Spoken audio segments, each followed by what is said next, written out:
Hi, my name is Morgan Kirstner, and the book I chose to read to my class today is called Clouds. This book is by Anne Rockwell and illustrated by Frenée Lissac. So I chose this book because I think that the weather is a really interesting concept, and maybe some students might not initially be interested in it. However, I think whenever you put it in a book like this, it really makes it a lot more fun for the students to truly be engaged and really get to experience how fun clouds and weather truly is.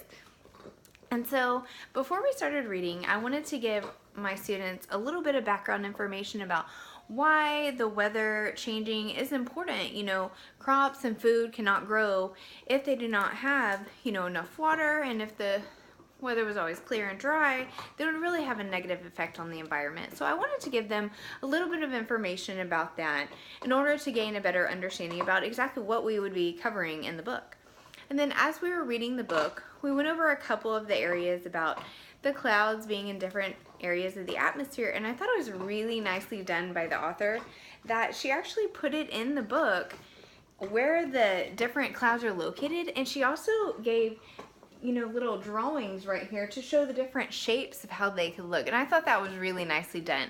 And so as we were reading, I decided to pause and ask my students what they think about what they've learned so far from the book. And I also asked them to think about what a day might be like if there were only one set of clouds.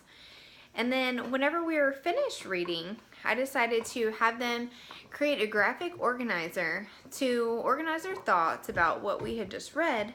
And then in the end, they were going to do a quick writing prompt, which would only last about 10 minutes. But it gave them a chance to creatively explore their writing. And so I gave them a couple options.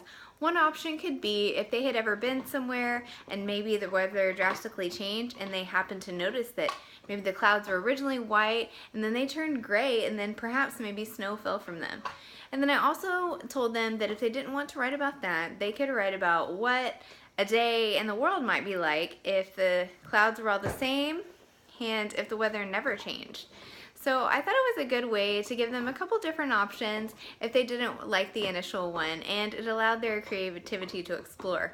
So I really hope that you enjoyed learning about this book, and I really hope that you choose it for your classroom to further the children's love of reading and writing in the classroom.